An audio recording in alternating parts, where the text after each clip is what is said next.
Hi friends, मैं Varun Khan. Friends, आज की ये हमारी वीडियो चेस कॉम्बिनेशन ट्यूटोरियल की ही है। जैसे कि मैंने पिछली वीडियो में लीगल मेट के बारे में बताया था, नॉट एग्जैक्टली लीगल मेट के बारे में, चेस कॉम्बिनेशन के पैटर्न के बारे में। चेस कॉम्बिनेशन आखिर होते क्या है with the help of legal mate, arrangement of pieces जो आप फोर्सफुली ओपोनेंट को खिला सकते हैं। तो उसी सीरीज के तहत फ्रेंड्स आज मैं ये नई वीडियो सब सीरीज आप इसे कह सकते हैं, रिकॉग्नाइजिंग पैटर्न्स। हम पैटर्न को किस तरह से पहचानें। तो पैटर्न को पहचानने के लिए हमें कम से कम पहले ये पता होना चाहिए कि कितनी तरह के पैटर्न्स हो सकते हैं। तो उन्हीं पैटर्न्स के तहत सबसे पहला पैटर्न है बैक रैंक चेकमेट का। इस सीरीज को, इस पूरे पैटर्न को हम कुछ दिनों तक चेकमेटिंग पैटर्न तक ही लिमिटेड रखेंगे। उसके बाद उन चेकमेटिंग पैटर्न्स के अलावा जो कॉम्बिनेशंस बन सकते हैं उन पर स्टडी करेंगे। तो फ्रेंड्स, चेकमेटिंग पैटर्न में रिकॉग्नाइजिंग पैटर्न को किस तरह से रिकॉग्नाइज करना है आज यहाँ हम समझने की कोशिश करते हैं। तो उस सीरीज में बैक रैंक चेकमेट्स को किस तरह से हम यहाँ अंडरस्टैंड कर सकते हैं। फ्रेंड्स, बैक रैंक चेकमेट्स आखिर होती क्या है एज पर डेफिनेशन, जो कि मैंने यहाँ स्क्रीन पर लिखी हुई, आप इसे डायरेक्टली पढ़ भी सकते हैं। Is a checkmate delivered by रुक और queen. Checkmate, back rank checkmate रुक और क्वीन के द्वारा ही दी जा सकती हैं। Along a back rank in which the mated king is unable to move up the board as the king is blocked by his own pieces on the second rank। ख्याल से समझ में आ गया होगा। चेकमेटिंग पैटर्न का सबसे simple example back rank checkmate है, जिसमें ओपोनेंट का किंग अपने ही पीसेस के द्वारा ब्लॉक्ड हो जाता है। रुक या क्वीन आकर उसे लास्ट रैंक में, आइदर अगर ब्लैक है तो 8th रैंक और वाइट है तो फर्स्ट रैंक में आकर चेकमेट कर सकता है। तो फ्रेंड्स, इसका सबसे पहले हम इसके सिंपल स्केलेटल स्ट्रक्चर को देखते हैं। Basic skeletal structure checkmating pattern का ये है आपके सामने। और यहाँ आप देख सकते हैं फ्रेंड्स, दोनों पीसेस, दोनों खिलाड़ी वाइट और ब्लैक कहीं ना कहीं बैक रैंक चेकमेट से जूझ रहे हैं। आप ब्लैक की कंडीशन भी देख सकते हैं, व्हाइट की कंडीशन भी देख सकते हैं। पोजिशनली मोर और लेस इक्वल है। रुक एंड गेम आ चुकी है और व्हाइट के पास एक एक्स्ट्रा पॉन है जिसको ब्लैक अगले मूव में खत्म कर सकता है। तो क्या वो सच में यहाँ उस पॉन को ले सकता है? बिल्कुल भी नहीं। सिंपल, अगर रुक टेक्स अगर यहाँ रुक टेक्स पॉन होगा तो उसके बाद रुक E8 चेक और यहाँ मेट होगी। तो ये सबसे बेसिक एग्जांपल है बैक रैंक चेकमेट का। चलिए इसको थोड़ा सा मुश्किल करते हैं और दूसरे पैटर्न पर चलते हैं। यहाँ दूसरा पैटर्न फ्रेंड्स आप यहाँ देख सकते हैं, गेम फिर दोबारा वही प्रॉब्लम है। और इस बार ब्लैक के किंग की आप पोजीशन को देखिए। ब्लैक का किंग बैक रैंक चेकमेट की कंडीशन पे तो नहीं है, लेकिन तीनों पॉन सभी 7th रैंक में रखे हुए हैं। हाँ, ब्लैक ने अपने पीसेस को इस तरह से अरेंज किया हुआ है कि वो यहाँ जो व्हाइट की एक पॉन की लीड है उसको इसी पॉइंट पर एलिमिनेट कर सकता है। तो क्या वो सच में ऐसा यहाँ कर सकता है? जरा देखने की कोशिश करते हैं। अगर मान लो यहाँ इस पॉइंट पर ब्लैक डिसाइड करता है कि वो इस A5 पॉन को अपने रुक से लेगा, रुक टेक्स A5, तो उसके बाद क्वीन B4 चेक होगा, किंग G8 स्क्वायर पर जाएगा। और यहाँ आप देख सकते हैं कि ये बैक रैंक चेकमेट का पूरा खतरा है। तो इट मींस ब्लैक अपनी क्वीन को 8th रैंक से नहीं हटा सकता, क्योंकि क्वीन टेक्स A5 होने के बाद अगर क्वीन टेक्स A5 ब्लैक करेगा तो रुक E8 चेक और यहाँ मेट। तो यही वो पैटर्न है रिकॉग्नाइज करने का कि अगर ओपोनेंट का किंग अपने ही पीसेस के द्वारा, नॉट एग्जैक्टली पॉन्स के अलावा अपने पीसेस भी हो सकते हैं जिनके वो पीछे ब्लॉक हो सकता है। चलिए इसी वेरिएशन को हम एक और तरीके से देखते हैं। यहाँ मान लो हमें ऐसा लगता है कि चलिए पॉन तो ब्लैक ले ही सकता है, रुक से ना लेकर के अगर वो यहाँ पे क्वीन टेक्स A5, तो ये गेम किस तरह से आगे बढ़ेगी? बिल्कुल सिंपल है। आप यहाँ देखिए कि क्वीन के ऊपर रुक का डिफेंस है और ब्लैक के इस किंग को जाने के लिए फिर वही कोई एस्केपिंग स्क्वायर नहीं है। बैक रैंक चेकमेट की कंडीशन अवेलेबल है, तो रुक E8 चेक यहाँ होगा। क्वीन के जोर पर यहाँ रुक E8 स्क्वायर पर जाकर चेक दे सकता है और अब ब्लैक को फोर्सफुली रुक टेक्स E8 करना ही होगा। और यहाँ क्वीन टेक्स A5 होने के बाद व्हाइट की क्वीन भी अपने बैक रैंक चेकमेट को बचा रही होगी E1 स्क्वायर पर। अब ये रुक नहीं हो पाएगा। तो ये दूसरा चेकमेटिंग पैटर्न है। लेकिन फ्रेंड्स, एक सिंपल स्केलेटल स्ट्रक्चर को देखना और इस वेरिएशन को गेम में लगाना दो अलग बात है। फ्रेंड्स, यहाँ तक तो सब ठीक था। लोग अक्सर कमेंट सेक्शन में अक्सर मुझसे पूछते हैं कि हम क्या तरीका लगाएं कि हम अपनी गेम को इम्प्रूव कर सकते, कम कर पाए। तो फ्रेंड्स, आज मैं सजेशन एक दूंगा कि आप लोग एक नई नोटबुक लगाएं। एक नई नोटबुक जिससे आप जो भी स्टडी कर रहे हैं उसको उस नोटबुक में नोट डाउन करें। बैक रैंक चेकमेट से ही आप शुरू करें और जो भी गेम आप खेलते हैं, इवन ऑन आपके पास कंप्यूटर भी है तो आप ये नोटबुक ना लगाकर कंप्यूटर में पीडीएफ या डॉक्यूमेंट फाइल वगैरह वगैरह जो भी है उस पर ये बैक रैंक चेकमेट का एक लीफ बना सकते हैं, एक पेज बना सकते हैं और उस पर आप जितनी भी गेम खेलते हैं उसको एनालाइज करें, देखें कि क्या इस गेम के अंदर कहीं कोई पोटेंशियल था, बैक रैंक चेकमेट पैटर्न बन रहा था कुछ। अगर वो बन रहा था तो आप उसको किस तरह से लगा सकते थे। चलिए फ्रेंड्स, मैं यहाँ एक एग्जांपल लेता हूँ गेम का, और ये गेम खेली गई थी आई थिंक 1979 में और खेलने वाले खिलाड़ी थे जेम्स मैगुरियन और यासर सेरेविन। फ्रेंड्स, चेकमेटिंग पैटर्न को किस तरह से रिकॉग्नाइज करना है ये यहाँ आप देख सकते हैं। चलिए मैं यहाँ गेम को ज़्यादा एनालाइज नहीं करूँगा और गेम को थोड़ा तेज़ी से लेकर चलूँगा। E4 जेम्स मोरिया मैगुरियन, सॉरी, पहले मैं बोर्ड को रिशफल करता हूँ क्योंकि यहाँ बैक रैंक चेकमेट का खतरा ब्लैक को आने वाला है, तो आप उस नज़रिए से इस गेम को देखिएगा। E4 यहाँ जेम्स ने शुरू किया था, G6 यासर सेरेविन ने, D4 D6 night C3 A6 bishop E3 bishop G7 F4 B5 then E5 bishop D7, oh sorry, B7, then knight F3 B4 knight E4 bishop takes E4, that's it, G takes F, bishop takes F3 G takes F3 E6, queen D2 knight C6 knight G3 knight G goes to E7 bishop D3 knight D5 bishop E4 knight E7 C4 B takes C3 B takes C3, then rook b8 square per, that's okay, c4 knight takes c4 queen takes c4 c5 d takes c5 d takes c5, then rook d1 square per queen c7 f takes c5 bishop takes c5 night E2, और white ने यहाँ, sorry, black ने यहाँ castle किया और castle करने के बाद वाइट ने आपने इस F पॉन को आगे पुश किया। पहले बिशप पर अटैक बना, बिशप गया F6 स्क्वायर पर, देन H4 और यहाँ ये H4 पॉन फ्रेंड्स थोड़ा आगे आने वाला है, रुक अटैक गोज टू C8 और यहाँ इस पॉन पर प्रेशर है, लेकिन वाइट ने यहाँ पहले किया H4 और फ्रेंड्स यासिर सेरेविन इस ट्रैप में आ गए। आप यहाँ इस पोजीशन को देखिए, क्या आपको बैक रैंक चेकमेट का पैटर्न कोई नज़र आ रहा है? मुझे नहीं नज़र आ रहा है, क्योंकि यहाँ मैं कह सकता हूँ कि यार जी ठीक है, G7 स्क्वायर है, एस्केपिंग स्क्वायर है इसके लिए। तो अगर मान लो क्वीन टेक्स C5 वाइट यहाँ करेगा भी, ज़्यादा से ज़्यादा क्या होगा, ये रुक की चेक आएगी, रुक की चेक आने के बाद ब्लैक का किंग G7 स्क्वायर पर आराम से बैठ सकता है, लेकिन ऐसा हुआ नहीं था। यहाँ जब क्वीन टेक्स C5 यासर ने किया तो रुक D8 चेक, यही मूव चला और उसके बाद यासर सेरेविन को अपनी गलती का एहसास हुआ। गलती क्या थी, क्योंकि अगर ब्लैक अपने किंग को G7 स्क्वायर पर लेकर जाता है तो उसके बाद H6 चेक और यहाँ यही होते हैं बैक रैंक चेकमेटिंग पैटर्न्स। ज़रूरी नहीं है आप इस पैटर्न का फ़ायदा लास्ट मूव पर उठाएं, उससे एक मूव पहले भी उठाया जा सकता था। तो यासिर ने यहाँ अपनी क्वीन को गंवाना ज़्यादा ठीक समझा, रुक टेक्स D8 हुआ, क्वीन टेक्स C5, रुक B2 स्क्वायर पर, क्वीन A5, तो मेरे ख्याल से नाइट F5 बिशप से डिफेंस हुआ। खैर फ्रेंड्स, गेम का रिजल्ट जो भी रहा हो, वैसे यहाँ ये गेम इस क्वीन के गंवाने के बाद भी यासिर जीते थे, तो मैं इस गेम को आगे कंटिन्यू नहीं करता हूँ फ्रेंड्स। अब मैं दूसरे एक गेम को देखता हूँ। ये गेम खेली गई थी कैसाब्लांका मेमोरियल की और खेलने वाले खिलाड़ी थे लज़ारो बतिस्ता और बहादुर जुबावा। नाम बड़े इंटरेस्टिंग होते हैं लोगों के। तो यहाँ मैं इसको वाइट के पॉइंट ऑफ व्यू से दिखाता हूँ।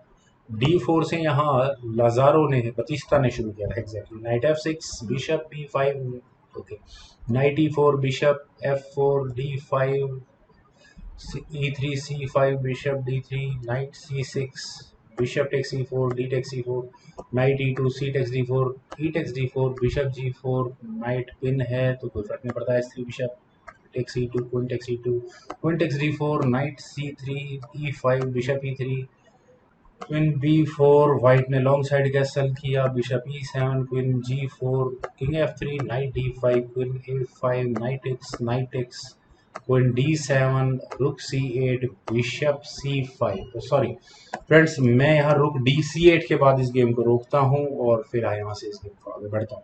फ्रेंड्स, यहाँ क्या आपको इस पोजीशन से कोई बैक रैंक चेकमेटिंग पैटर्न नजर आ रहा है? मुझे नजर आ रहा है क्यों। आप यहाँ देखिए कि ब्लैक का किंग, बैक रैंक चेकमेट की डेफिनेशन क्या है कि ब्लैक का अपना किंग अपने ही पीसीस के द्वारा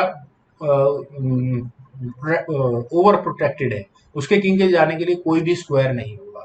पोजीशन अचीव हो चुकी है, व्हाइट ने बैक रैंक चेकमेट की पोजीशन को अचीव कर लिया है। अब क्या करना है, अब सिर्फ वो तरीका ढूंढना है जिससे यहाँ व्हाइट इस गेम को चेकमेटिंग पैटर्न से चेकमेट तक पहुंचा दे। और वो क्या तरीका है फ्रेंड्स, यहाँ रुक और क्वीन की बैटरी बिल्कुल परफेक्ट है। आप यहाँ देख सकते हैं कि नाइट, ब्लैक का नाइट रुक का डिफेंस कर रहा है, तो rook takes sorry queen takes rook impossible है। ओके, तो अब क्या कंडीशन हो सकती है व्हाइट की कि वो इस पोजीशन को पूरी तरह से एक्सप्लॉइट कर ले। आप यहाँ वीडियो को पॉज करें, तसल्ली से सोचें कि क्या वो कंडीशन हो सकती है। इतना इजी नहीं होगा कैलकुलेट करना, लेकिन क्या वो तरीका हो सकता है जिसकी वजह से यहाँ इस गेम को चेकमेट तक पहुंचाया जा सकता है। फ्रेंड्स वैसे तो मूव मैं गलती से चल गया था, तो मूव ढूंढना अब आसान नहीं है, लेकिन आप यहाँ देख सकते हैं कि ब्लैक का किंग एटलीस्ट 8th रैंक से ऊपर आ नहीं सकता, पहली बात है। और ब्लैक अपनी क्वीन को यहाँ D8 स्क्वायर के डिफेंस से हटा नहीं सकती, अदरवाइज यहाँ क्वीन देन उसके बाद रुक और ये चेकमेट होगी। तो ये पैटर्न तो फ्रेंड्स क्लियरली यहाँ समझ में आ गया होगा।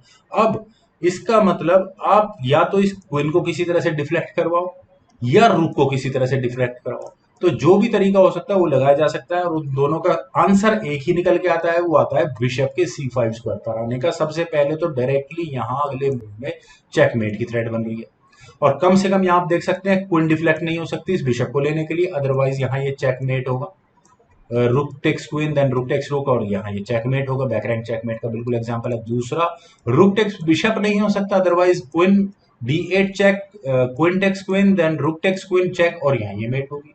तो अब इसका क्या इलाज है, ब्लैक के पास सिर्फ एक ही इलाज है कि किसी भी तरह से यहाँ एटलीस्ट इस चेकमेट से बचा जाए नाइट होने से। तो वही काम यहाँ हुआ, रुक E8 ब्लैक ने किया भी था, लेकिन इस मूव के बाद एक और ऐसा मूव है फ्रेंड्स जिसे चलने के बाद यहाँ ब्लैक ने रिजाइन कर दिया था। वो ढूंढना थोड़ा सा ट्रिकी है, और वो मूव क्या हो सकता है। आप यहाँ इस क्वीन की पोजीशन को देखिए, जैसा कि मैंने अभी थोड़ी देर पहले कहा था कि ये क्वीन कम से कम अब इस D5 D8 की स्क्वायर की डिफेंस से तो हट नहीं सकती। चलिए, और ऊपर से यहाँ आप देख सकते हैं कि ये बिशप ने भी प्रॉब्लम क्रिएट की हुई है। सिर्फ अब एक ही मूव बचता है ब्लैक व्हाइट के पास कि वो अपने इस रुक का डिफेंस कर ले, सॉरी बिशप का डिफेंस कर ले अपने रुक को D5 स्क्वायर पर ले जाकर, और यहाँ इस मूव के बाद ब्लैक ने रिजाइन कर दिया, बहादुर जुबावा ने रिजाइन कर दिया। रिजिग्नेशन की वजह फ्रेंड्स आप यहाँ देखिए। अब ये क्वीन कहाँ जाएगी, क्वीन के जाने के लिए क्या स्क्वायर बचा है, कम से कम मैं ऐसा मानता हूँ कि ये D8 स्क्वायर तक नहीं जा सकती है। चलिए, एक बार को मैं इस क्वीन को D8 स्क्वायर पर ले जाता हूँ, तो क्या होता है, तो होगा queen takes D8 with check, rook takes D8 आप कह सकते हैं करना ही पड़ेगा, अदरवाइज यहाँ से दूसरे एंगल से चेकमेट बनेगी, किस तरह से बनेगी वो मैं आपको दिखा दूंगा। रुक टेक्स D8 होगा, then rook takes D8 check, और यहाँ ये मेट होगी। दूसरी कंडीशन क्या है, दूसरी कंडीशन है कि मान लो अगर ये क्वीन D8 स्क्वायर पर ना जाकर मान लो A6 जैसे किसी स्क्वायर पर चली जाएगी, तो क्या होगा, क्वीन टेक्स E7 होगा। क्वीन टेक्स E7 होने के बाद रुक टेक्स E8 होगा, देन रुक D8 चेक, और मेट होगी। तो फ्रेंड्स पैटर्न को रिकॉग्नाइज करना, और स्पेशली इस पॉइंट से चेस यही होता है। अगर आप ये काम कर पा रहे हैं तो आप एक अच्छे चेस खिलाड़ी बन सकते हैं। जैसा कि मैंने अभी थोड़ी देर पहले कहा था कि आपको अगर चेस इंप्रूव करनी है तो आप सबसे पहले जिस तरह से मैथ की नोट को लगाते हैं, साइंस के लगाते हैं, SST के लगाते हैं, आप एक नोटबुक लगा लें और उसमें एक हेडिंग डाल दें बैक रैंक चेकमेट्स का।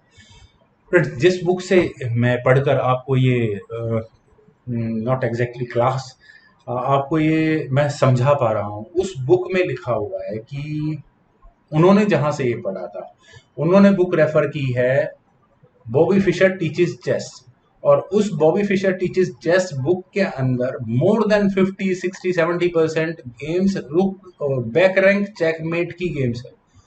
तो इसका मतलब बॉबी फिशर को वर्ल्ड चैंपियन बनने के लिए सिर्फ और सिर्फ बैक रैंक चेकमेट्स को ही मास्टर करना था, जिसकी वजह से वे वर्ल्ड चैंपियन बने। तो फ्रेंड्स एक बुक जो मैं आपको रेकमेंड करता हूँ अगर आपको बैक रैंक चेकमेट स्ट्रॉन्ग करनी है, तो उस बुक का नाम आपको मैं एक बार दोबारा एग्जैक्ट बता देता हूँ, बॉबी फिशर टीचेस चेस। चलिए, ये हुआ एक और पैटर्न, और कोई पैटर्न है मेरे पास? यस है। और फ्रेंड्स ये गेम खेली गई थी सन 2005 में, और खेलने वाले खिलाड़ी थे रूबेन फेल्गियर और ग्रिगोरी केदनव।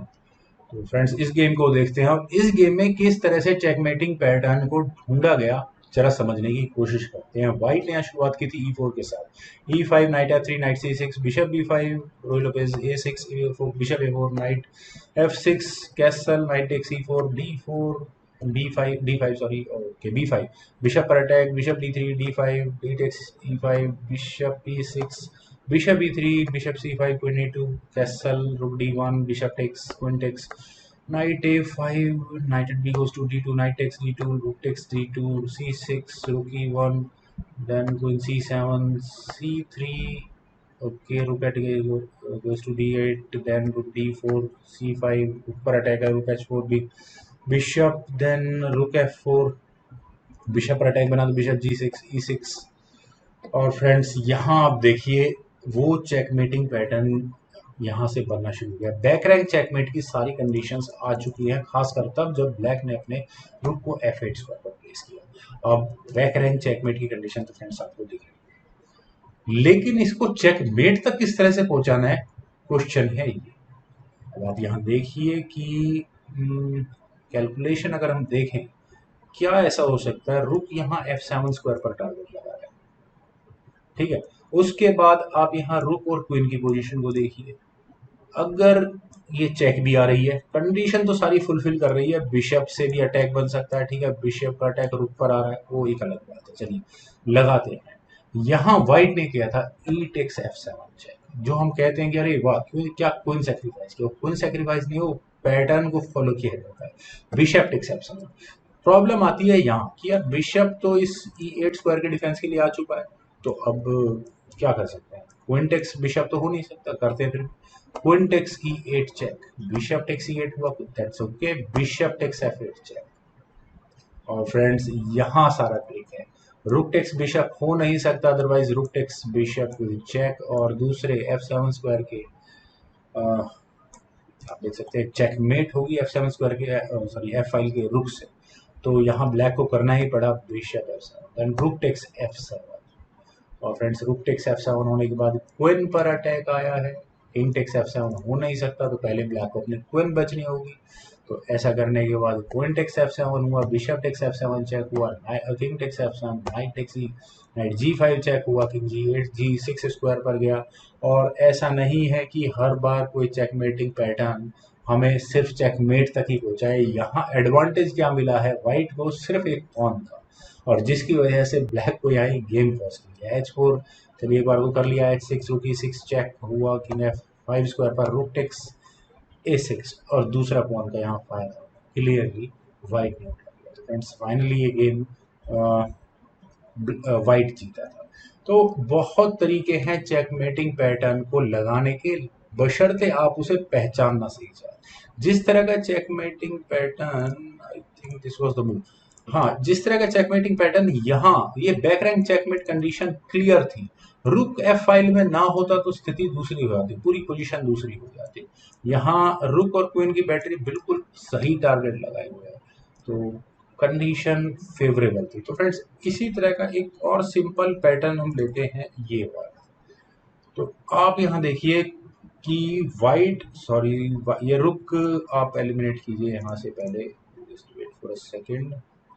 फ्रेंड्स यहाँ ब्लैक आप देख सकते हैं कि आराम से यहाँ एक पॉन ले सकता है, 2 पॉन्स की लीड वाइट को मिली हुई है, तो इस पॉन की लीड को खत्म करना बहुत जरूरी है।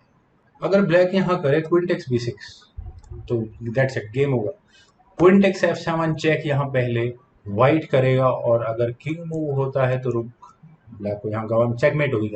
रुक टेक्स F7 होगा भी, तो उसके बाद आप देख सकते हैं कि रुक तो ऑलरेडी पिन हो चुका होगा बिशप की हेल्प से, देन रुक E8 चेक, और बैक रैंक चेकमेट में जरूरी नहीं है कि कौन सी सामने हो, अपने पीसेस भी ब्लैक के किंग को चेकमेट करवाने में हेल्प कर सकते हैं। तो फ्रेंड्स मैंने, मेरा ये छोटा सा प्रयास है चेकमेटिंग कॉम्बिनेशन के रिकॉग्नाइज पैटर्न्स को रिकॉग्नाइज करने के मेथड को सिखाने का, और मुझे उम्मीद है कि आपको ज़रूर इस वीडियो से हेल्प मिली होगी। तो आप लोग प्लीज़ इस वीडियो को like, share and subscribe my channel. अगर आपने अभी तक सब्सक्राइब नहीं किया है, और मुझे आपके कमेंट्स का बेहद इंतजार रहेगा। And thank you for watching. Bye.